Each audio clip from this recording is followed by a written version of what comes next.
আসসালামু আলাইকুম। কথা নাহিয়ান স্বাগত জানাচ্ছেন টিভির সকালের খবরে। ক্রাউন সিমেন্ট শিরোনাম দেখছিলেন, এবার নিয়ে যাব পুরো খবরে।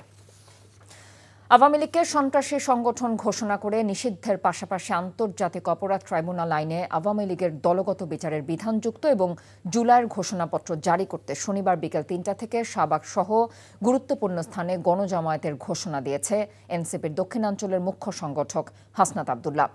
একই দাবিতে ঢাকা সহ সারা দেশে কর্মসূচি ঘোষণা করেছে গণ অধিকার পরিষদ। বৃহস্পতিবার রাত থেকে শুক্রবার দুপুর পর্যন্ত প্রধান উপদেষ্টার বাসভবনের সামনে এবং বিকেল থেকে শাহবাগে অবস্থান নেয় ছাত্র জনতা। আওয়ামী লীগকে নিষিদ্ধ না করা পর্যন্ত রাজপথ ছাড়বে না বলে হুঁশিয়ারি দেন বিক্ষুব্ধ ছাত্র জনতা এবং বিভিন্ন রাজনৈতিক দলের নেতাকর্মীরা।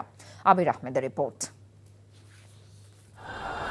গুম, খুন, অবৈধ নির্বাচন সহ পিলখানা ও শাপলা চত্বর ট্র্যাজেডি এবং সবশেষ জুলাই গণহত্যার দায়ে আওয়ামী লীগের রাজনীতি নিষিদ্ধের দাবিতে একটানা ২৪ ঘণ্টারও বেশি সময় ধরে আন্দোলন অব্যাহত রেখেছেন বিক্ষুব্ধ ছাত্র জনতা। দাবি আদায় না হওয়া পর্যন্ত আন্দোলন চালিয়ে যাবার হুঁশিয়ারিও দিয়েছেন তারা। মিছিল নিয়ে অবস্থান কর্মসূচিতে সংহতি জানিয়েছেন জামাতে ইসলামী, হেফাজতে ইসলাম, ছাত্র শিবির, ইসলামী আন্দোলন, গণ অধিকার পরিষদ সহ বিভিন্ন রাজনৈতিক ও সামাজিক সংগঠনের নেতাকর্মীরা।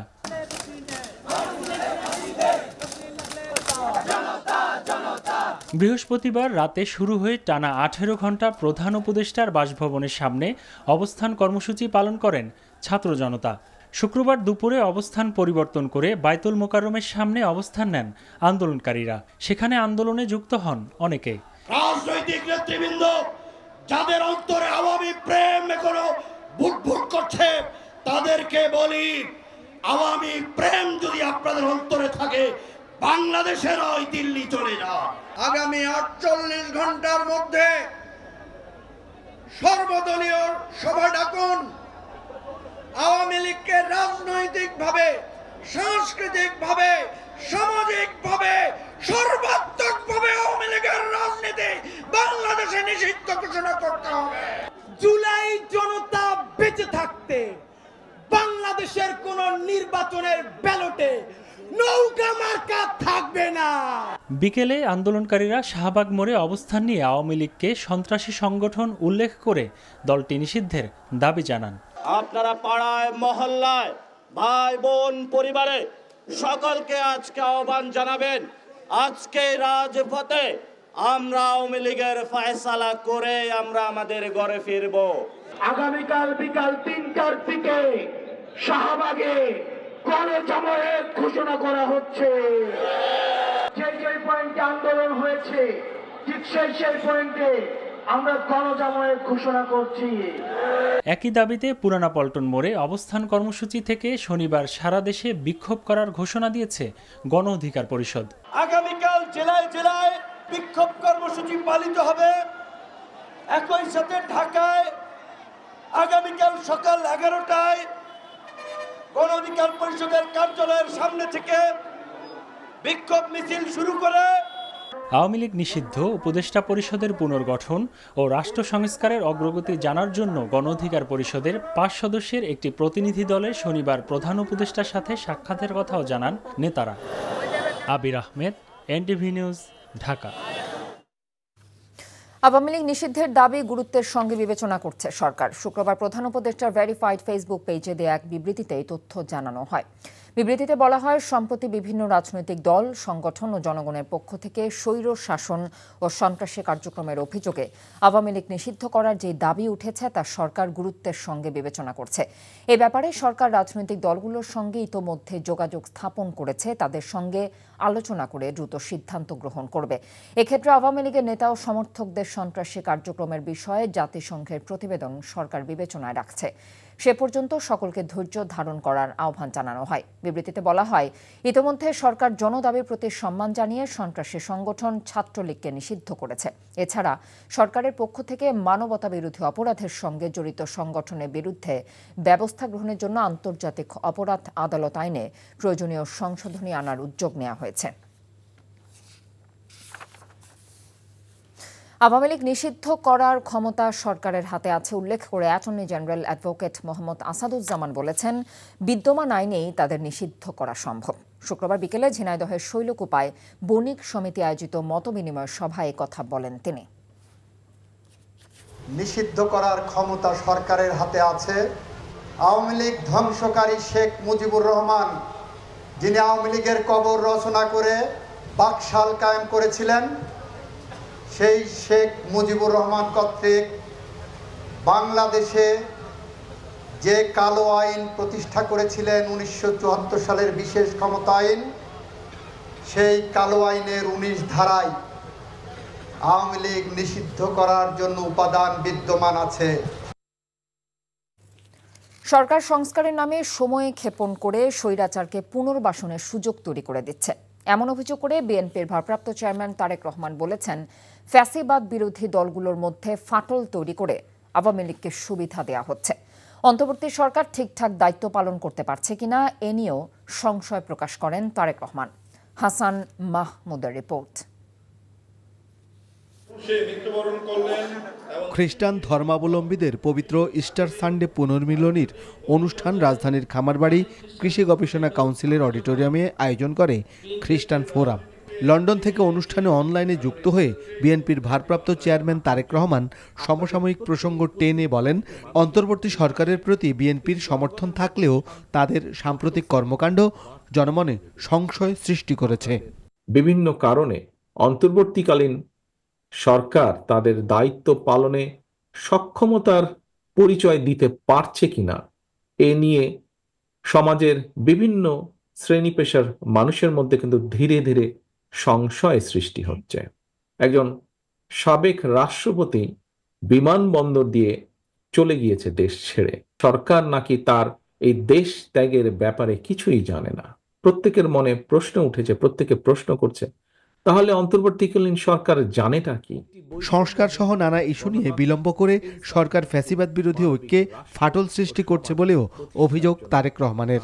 সংস্কারের নামে সময় ক্ষেপণ করে অন্তর্বর্তীকালীন সরকার একদিকে যেমন হয়তোবা পলাতক স্বৈরাচার এবং তাতে দোষরদেরকে নিরাপদে দেশ ত্যাগের সুযোগ করে দিচ্ছে, অপরদিকে অত্যন্ত সুকৌশলে নানা ইস্যু সৃষ্টি করে স্বৈরাচার বা ফ্যাসিবাদে বিরোধী যে রাজনৈতিক দলগুলো আমরা যারা মাঠে ছিলাম, দলগুলোর ঐক্যের মধ্যে ফাটল ধরানোর একটা ক্ষেত্র হয়তো তৈরি করতে চাইছে। বক্তারা বলেন, ধর্মকে ব্যবহার করে কোনো বিভাজন নয়। সংখ্যালঘু বলতে বাংলাদেশে কিছু নেই, এখানে সবাই বাংলাদেশি, এই কথাটি আমাদেরকে জোর করে বলতে হবে। আমরা একটা রাষ্ট্র চাই যেখানে সবাই সবার কথা বলতে পারবে, সমান অধিকার থাকবে এবং সে তার ভোট দিয়ে তার প্রতিনিধি নির্বাচিত করতে পারবে। খ্রিস্টান সম্প্রদায়ের নেতারা তাদের বিভিন্ন দাবি দাওয়া তুলে ধরেন বিএনপি নেতাদের কাছে।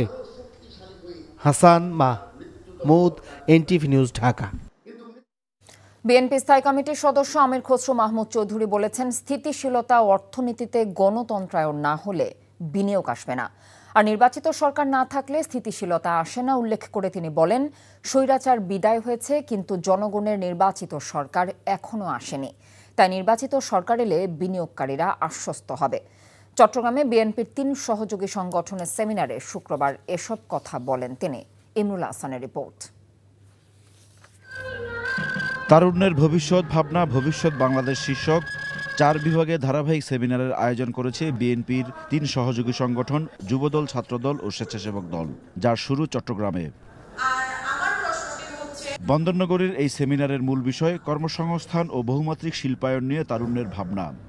নির্ধারিত প্যানেল আলোচকরা উদ্যোক্তা হিসেবে সফল হওয়া সহ তরুণদের সামনে তুলে ধরেন ভবিষ্যতের করণীয় বিষয়ে নানা পরামর্শ। যদি আপনি নারীকে কর্মক্ষেত্রে আনেন, ঠিক পরিসংখ্যানে আসতে পারে, তাহলে এই দেশের 29% উৎপাদন বেড়ে যাবে। তরুণরা কেন এই এতদিন পরে এসে ফিল করলো? কারণ তারা দেখলো বাংলাদেশের বিভিন্ন চাকরির মার্কেট সংকুচিত হয়ে যাচ্ছে। দলমতের ঊর্ধ্বে উঠে সব শ্রেণী পেশার মানুষকে আমন্ত্রণ জানানো হয় সেমিনারে। সাধারণ মানুষের বিভিন্ন প্রশ্নের উত্তর দেন প্যানেল আলোচকরা। বলেন, তরুণদের জাতীয় নীতি নির্ধারণে ভূমিকা রাখার উপযোগী করে গড়ে তুলতে হবে। বিদেশে যে ট্যালেন্টগুলো রয়েছে, আমাদের যে ডায়াসপোরাস রয়েছে, ওনাদেরকেও ন্যাশনাল পলিসি মেকিংয়ে আমরা এঙ্গেজ করতে চাই। ওনাদের যে এক্সপার্টিস রয়েছে, যে নো হাউ বা নলেজ রয়েছে, যে টেকনিক্যালিটিস রয়েছে, সেটাকে আমরা বাংলাদেশের ডেভেলপমেন্টে ইন্টিগ্রেট করতে চাই।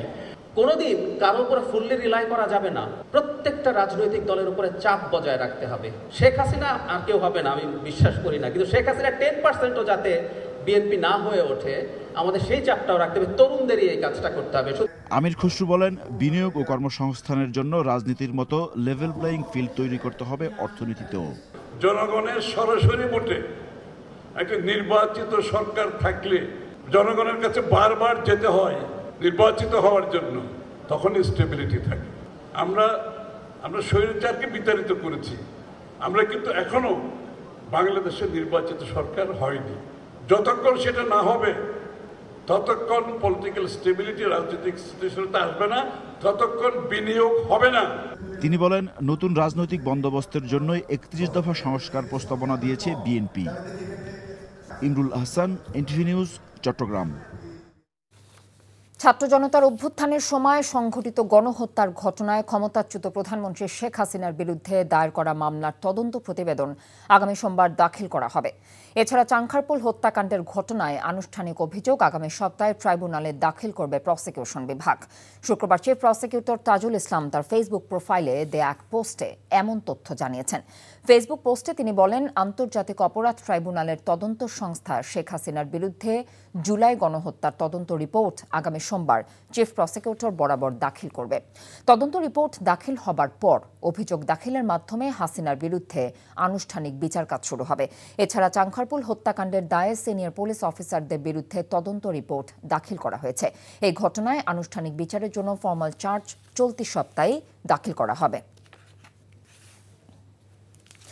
তীব্র দাবদাহে পুড়ছে দেশ।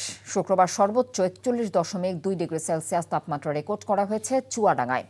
প্রখর তাপপ্রবাহ আর ভ্যাপসা গরমে জনজীবন বিপর্যস্ত হয়ে পড়েছে। জীবিকার তাগিদে ঘর থেকে বের হওয়া মানুষকে পড়তে হয়েছে চরম ভোগান্তিতে।